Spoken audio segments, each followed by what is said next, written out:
Hello बच्चों, आज हम यहाँ पे सॉल्व करेंगे चैप्टर 5 की एक्सरसाइज 5.3 के क्वेश्चंस को।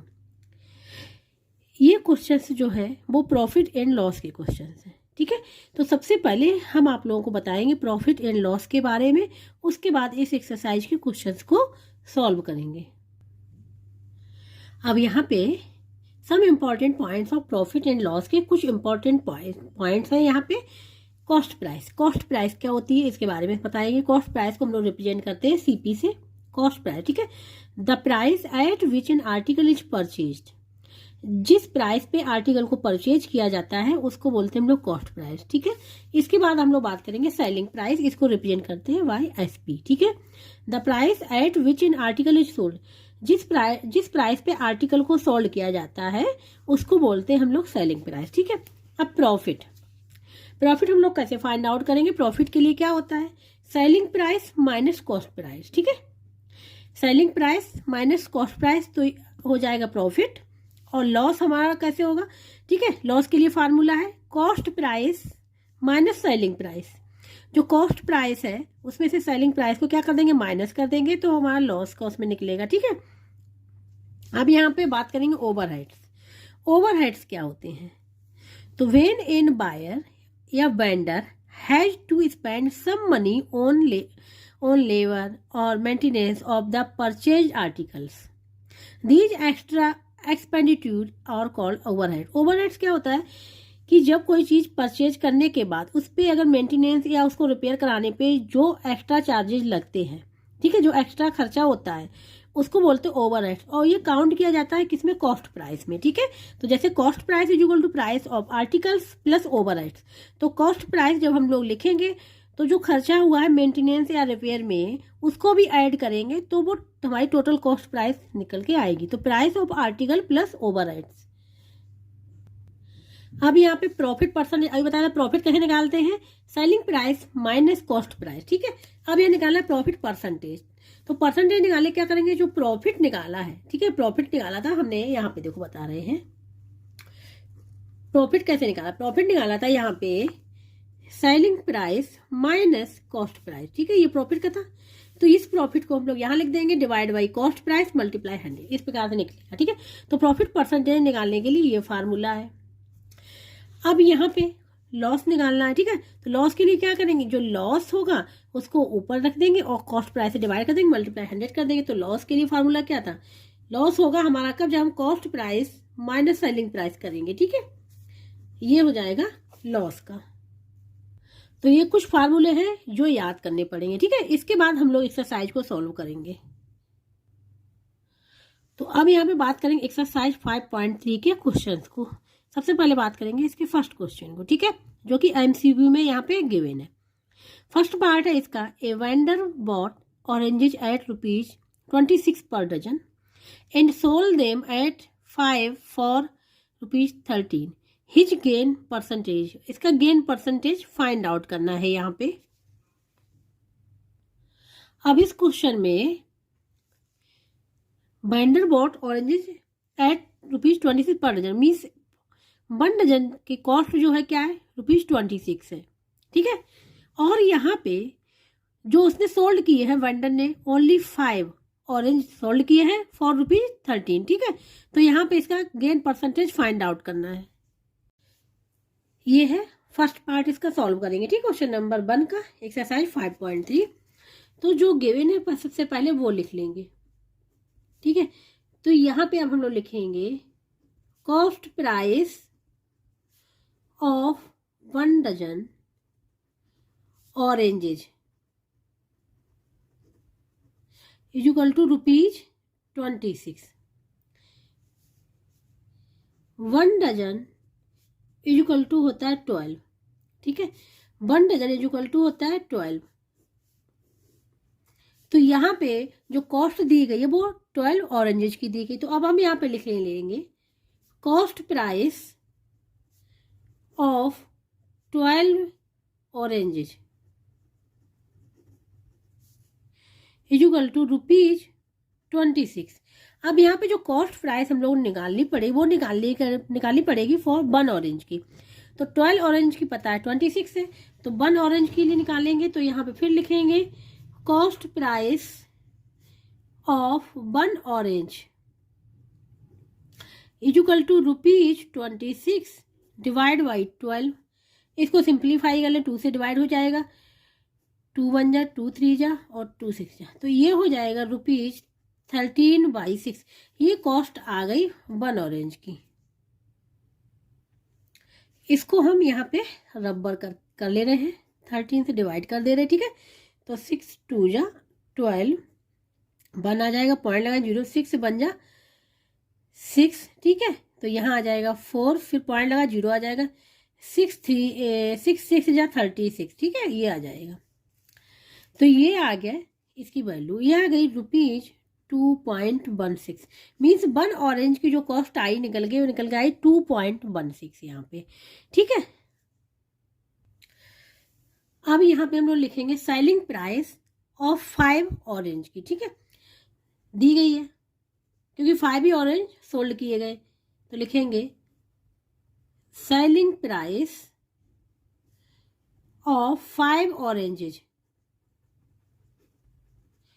इक्वल टू है ₹13। हमको यहाँ पे निकालना है फॉर 1 ऑरेंज की सेलिंग प्राइस, क्योंकि 1 ऑरेंज की हमने कॉस्ट प्राइस निकाली है, तो यहाँ पे लिखेंगे selling price of 1 orange equal to ₹13 divide by 5, ये हो जाएगा, ठीक है। तो इसको हम लोग लिख लेंगे, सॉल्व कर लें, ठीक है। 5 से डिवाइड कर दें, यहाँ पे रफ वर्क हो जाएगा, 5 2 जा 10, 3 आ गया, पॉइंट लगाए 0, 5 6 जा, ये आ जाएगा 2.6, ठीक है। तो सेलिंग प्राइस ऑफ 1 ऑरेंज की क्या निकल गई, 2.16 आ गई यहाँ पे। इसको हम 0 भी लिख सकते हैं, यहाँ पे कोई फर्क नहीं पड़ेगा, ठीक है, क्योंकि यहाँ पे 2 नंबर वाले पॉइंट, 2 नंबर वाले पॉइंट हमने यहाँ भी लगा दिया। तो यहाँ पे सेलिंग प्राइस जो है देखा जाए तो ग्रेटर है देन कॉस्ट प्राइस से, क्योंकि सेलिंग प्राइस जो 1 आर्टिकल की है वो है 2.60 और कॉस्ट प्राइस जो है वो है 2.16, ठीक है। तो देखो सेलिंग प्राइस ग्रेटर है देन कॉस्ट प्राइस से, तो यहाँ पे क्या हो जाएगा, जब सेलिंग प्राइस बड़ी है कॉस्ट प्राइस से तो क्या होता है, गेन होता है, प्रॉफिट होता है वहाँ पे, ठीक है।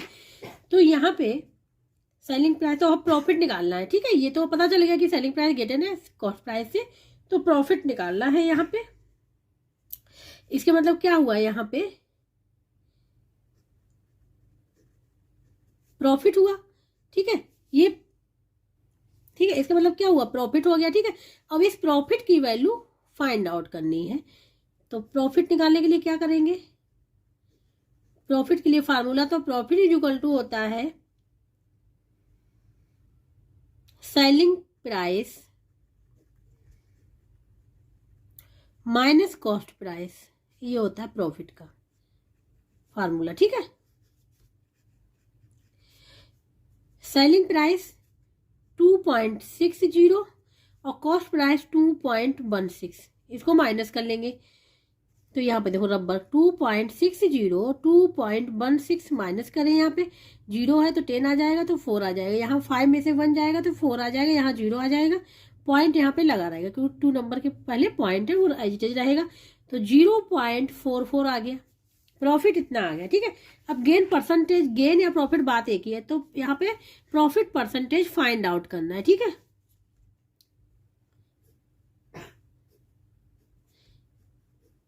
गेन भी लिख दिया। प्रॉफिट परसेंटेज के लिए फार्मूला होता है जो प्रॉफिट हुआ वो और डिवाइड करना है कॉस्ट प्राइस सीपी से, ठीक है, और मल्टीप्लाई कर देना है 100 और इसके बाद यहाँ पे परसेंटेज का साइन आ जाएगा, ये जरूर ध्यान रखना, परसेंटेज का साइन, ठीक है। ये फार्मूला होता है जब हम लोग प्रॉफिट फाइंड आउट करते हैं, गेन फाइंड आउट करते हैं।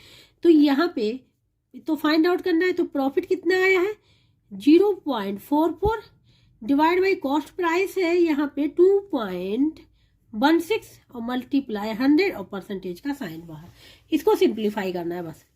देखो यहाँ भी 2 नंबर पहले पॉइंट है, यहाँ भी 2 नंबर पहले पॉइंट है, तो ये पॉइंट हट जाएगा, ठीक है। तो यहाँ आ जाएगा 44 डिवाइड बाई 216, सेम होना चाहिए, सेम नंबर पहले पॉइंट है तो पॉइंट हट जाएगा ऊपर नीचे दोनों से।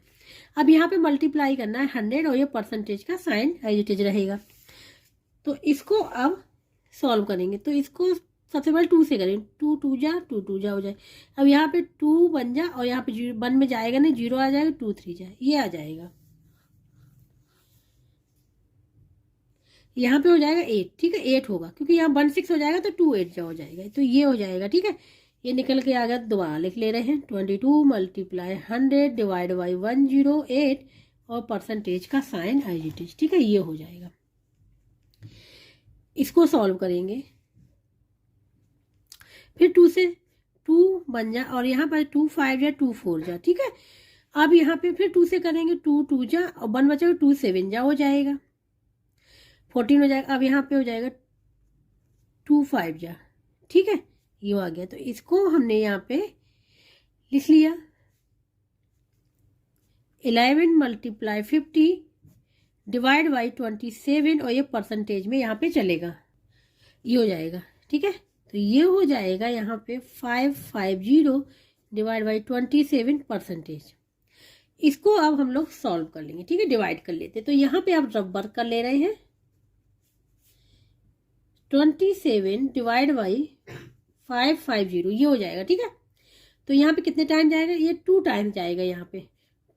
ठीक है, 27 या 54 होता है, माइनस अब यहाँ 1 आ जाएगा। अब यहाँ से 0 ले लेंगे। ठीक है, जब 0 लिया फिर भी नहीं जाए तो 0 यहाँ पे आ जाएगा। अब पॉइंट लगा देंगे, फिर एक 0 आ जाएगा, तो कितने टाइम जाएगा, अब ये जाएगा यहाँ पे, ये जाएगा यहाँ पे 8 टाइम्स तो जाएगा नहीं, देखते हैं 27 मल्टीप्लाई 4 टाइम जा रहा है कि नहीं जा रहा है, यहाँ से देख लेते हैं। 4 7 जा 28 और 2 इधर आ जाएगा, 4 2 जाए 108 ज़्यादा हो जाएगा तो ये 3 टाइम जाएगा। ठीक है, तो 3 टाइम जाएगा यहाँ पे, तो 3 7 जा 1 2 कैरी 3 2 जा 6 और 8। ठीक है, ये हो जाएगा। ये आ गया यहाँ पे 9 और यहाँ 9 में से 8 जाएगा। ठीक है, 9 में से 8 जाएगा, 1 आ जाएगा, फिर पॉइंट लगा 0 बढ़ा लिया, तो ये जाएगा अब यहाँ पे 7 टाइम्स। ठीक है, करके देख लेते हैं। आप मल्टीप्लाई 27 मल्टीप्लाई 7। ठीक है, 27 मल्टीप्लाई 7 7 जा 19 49 4 कैरी 7 2 जा 14 और 14 18। ठीक है, तो ये कितने टाइम जाएगा, 7 टाइम, 1 8 9 माइनस 1 बचेगा, तो 2 नंबर तक फाइंड आउट करना है। ठीक है, तो ये देखो यहाँ पे आ जाएगा ये 20.37 परसेंटेज, ये निकल के आएगा इसका आंसर। ये जो है ये हमने रबर किया है यहाँ पे। ठीक है, अब यहाँ पे चेक करेंगे कौन सा ऑप्शन करेक्ट होगा। ठीक है, तो यहाँ पे अगर ध्यान से देखिए 20 30 40 50 हमारा आ रहा है 20.37। ठीक है, तो ए ऑप्शन यहाँ पे करेक्ट होना चाहिए। तो अब यहाँ पे लिखेंगे कि ए ऑप्शन जो है वो करेक्ट है। अब सेकेंड पार्ट इसका। ठीक है, इसमें है Naresh bought 4 dozen pencils at ₹10.80 a dozen. यहाँ पे 1 डजन पेंसिल की कॉस्ट दी गई है ₹10.80 एंड सोल्ड देम फॉर 80 पैसे ईच। ठीक है, और ईच पेंसिल को जो सोल्ड किया गया वो किया गया 80 पैसे। हिज गेन और लॉस परसेंटेज, गेन हुआ कि लॉस हुआ उसका परसेंटेज फाइंड आउट करना है यहाँ पे। तो यहाँ पे सेकेंड पार्ट है, गिवन है cost price of 1 dozen pencil is equal to 10.80 rupees में गिवन है यहाँ पे। ठीक है, अब ये पता है कि 1 डजन इज इक्वल टू, यहाँ पेंसिल की बात हो रही है, 1 dozen is equal to 12 pencils. ठीक है, तो यहाँ पे जो परचेज की गई वो 4 डजन पेंसिल परचेज की गई है। तो यहाँ पे लिखें cost of 4 dozen pencils is equal to 1 dozen की पता है, 4 डजन की पता करने के क्या करेंगे, इसमें 4 का मल्टीप्लाई कर देंगे, 4 मल्टीप्लाई ₹10.80 ये हो जाएगा। ठीक है, 4 का मल्टीप्लाई कर देंगे इसमें, तो ये 0 आ जाएगा, 4 8 जा 32 आ जाएगा पूरा, और यहाँ पर 4 1 जा 4, 2 नंबर पहले पॉइंट है तो पॉइंट लगा देंगे, ये रुपीज में आ गया, ये आ गई कॉस्ट। ठीक है, 4 डजन पेंसिल की कॉस्ट आ गई ये। अब यहाँ पे 1 dozen is equal to 12 pencil है, तो यहाँ पे लिखेंगे टोटल नंबर ऑफ पेंसिल कितनी हो जाएंगी, total number of pencils equal to हो जाएंगी यहाँ पे 4 × 12 इक्वल टू 48। कितनी आ गई, 48 पेंसिल आ गई। अब क्वेश्चन में यहाँ पे गिवन है नाउ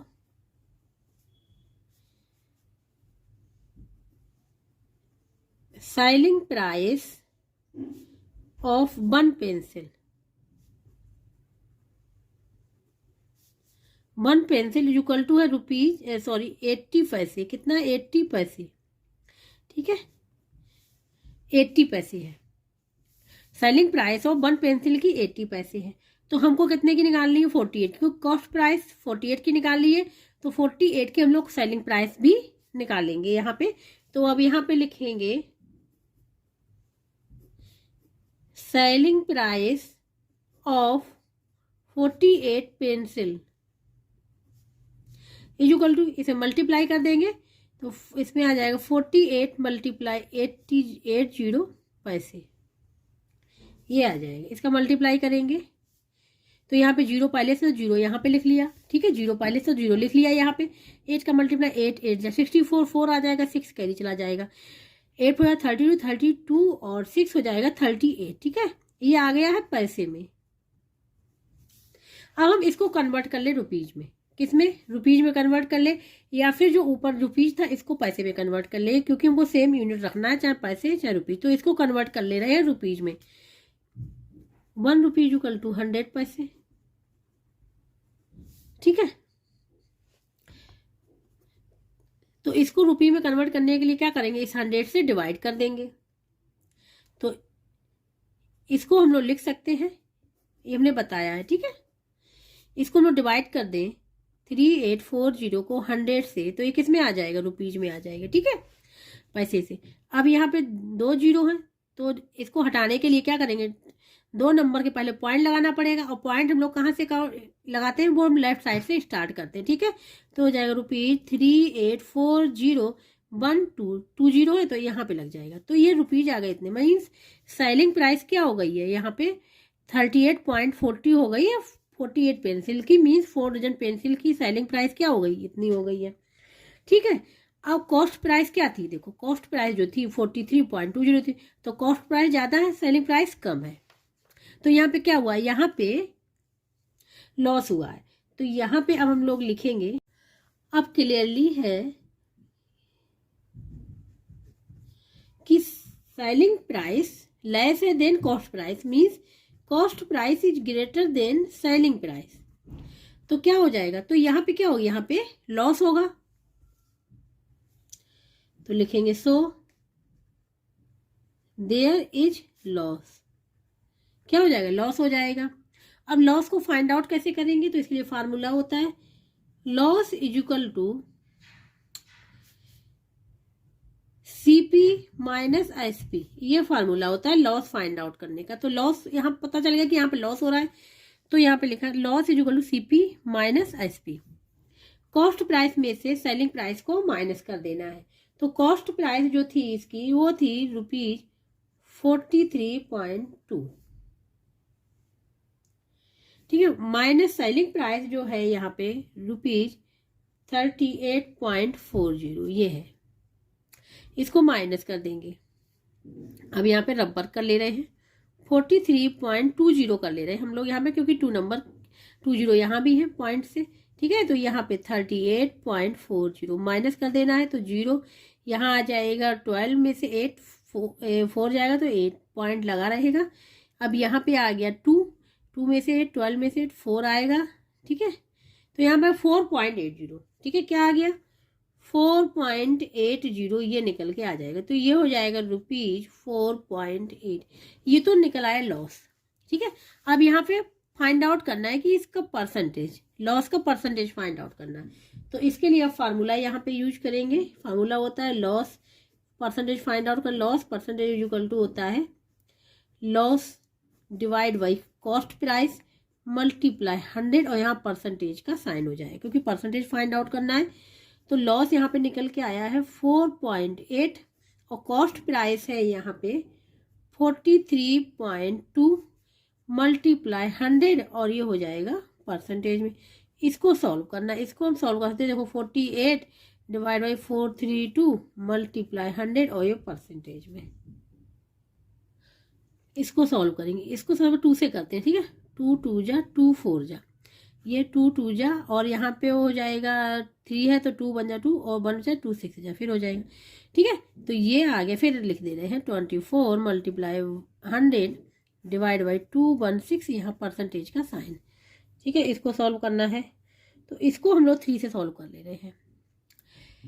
3 8 जा 24 और यहाँ 3 7 जा और 3 2 जा, ठीक है, ये हो जाएगा। अब ये 8 से 72 कर जाएगा, 8 बन जा 8 और 8 9 जा होता है 72। तो ये जो आ गया, ये आ गया 100 डिवाइड बाई 9 परसेंटेज। ये आंसर निकल के आएगा, जो इस परसेंटेज निकालना है वो निकल गया 100 डिवाइड बाई 9 परसेंटेज। ये होगा इसका आंसर, ठीक है, परसेंटेज। तो अब चेक करेंगे कौन सा ऑप्शन करेक्ट होगा। अब यहाँ पे चेक करना है कि ऑप्शन करेक्ट वाला, ठीक है। तो हाँ, ये निकल के आया था 100 डिवाइड बाई 9, तो सी ऑप्शन यहाँ पे करेक्ट होगा। तो यहाँ पे अब सी ऑप्शन जो होगा वो करेक्ट होगा। अब यहाँ पे बात करेंगे थर्ड पार्ट की, ठीक है। यहाँ a box of mangoes was purchased bye a fruit seller for ₹300. However, he had to sell them for ₹255 because they began to get overripen. The loss percentage find out करना है। यहाँ पे जो cost price है वो mangoes की है ₹300 और जो सेलिंग प्राइस है, ठीक है, वो है ₹255। तो सबसे पहले हम लोग यहाँ पे लिखेंगे कॉस्ट प्राइस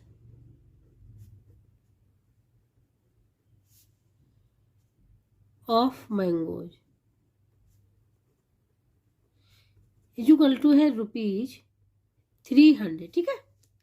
सेलिंग प्राइस भी लिख लेंगे, सेलिंग प्राइस ऑफ मैंगोज ये है ₹255, ये हो गई। तो यहाँ पे अगर ध्यान से देखिए सेलिंग प्राइस क्या है 255 और ये 300, तो सेलिंग प्राइस क्या है, लेस है देन कॉस्ट प्राइस से। तो यहाँ पे लिखेंगे here cost price is greater than selling price, clearly दिख रहा है, ठीक है। तो यहाँ पे क्या हो जाएगा, लॉस होगा यहाँ पे, और वहाँ क्वेश्चन में भी कहा गया कि लॉस परसेंटेज फाइंड आउट करना, इसके मतलब लॉस है, ठीक है। तो यहाँ पे अब लिखेंगे सो देयर इज लॉस, लिख दिया यहाँ पे, ठीक है। अब यहाँ पे लॉस फाइंड आउट कैसे करेंगे, तो लॉस फाइंड आउट करने का फार्मूला होता है लॉस इज इक्वल टू होता है CP minus SP, selling cost price minus selling price, ये फार्मूला हो गया। अब यहाँ पे कॉस्ट प्राइस जो है ₹300 माइनस ₹255, ये आ जाएगा ₹45 आ गया यहाँ पे, ठीक है। ये आ गया यहाँ पे लॉस आ गया कि ₹45 का लॉस हुआ है। अब लॉस परसेंटेज फाइंड आउट करना है, तो लॉस परसेंटेज के लिए formula loss percentage equal to होता है loss divide by cost price multiply 100, और जो आंसर निकल के आएगा परसेंटेज में, इसलिए परसेंटेज भी लिख देते हैं, ये फार्मूला है, ठीक है। तो यहाँ पे देखो लॉस कितना आया है ₹45, कॉस्ट प्राइस है वो ₹300 मल्टीप्लाई 100 और यहाँ परसेंटेज के साथ रुपीज से रुपीज कैंसिल हो गया। अब इसको सॉल्व करना, देखो 20 तो 20 कैंसिल होंगे, डायरेक्ट दिख रहा है। 3 की टेबल से ये चला जाए, 3 बन जा 3, 3 बन जा 3 और 3 5 जा, क्या आ गया 15। तो जो आंसर निकल के आया 15%, जो लॉस हुआ है वो हुआ है 15% का, ठीक है। तो ये आंसर हो जाएगा। अब चेक करेंगे कौन सा ऑप्शन करेक्ट होगा। यहाँ पे थर्ड वाले में देखो डी ऑप्शन करेक्ट होगा, 15% आ रहा है, तो यहाँ पे डी ऑप्शन जो होगा वो करेक्ट होगा, ठीक है। तो इस प्रकार से क्वेश्चन नंबर फर्स्ट यहाँ पे कंप्लीट हो गया। इसको कहीं भी डाउट है, समझ में ना आ रहा हो तो कमेंट बॉक्स में करके पूछ सकता है, और जिसको वीडियो अच्छा लगा हो प्लीज़ लाइक से सब्सक्राइब एंड कमेंट करके जरूर बताइएगा। अब जो नेक्स्ट क्वेश्चन है वो हम करेंगे नेक्स्ट एक्सरसाइज में।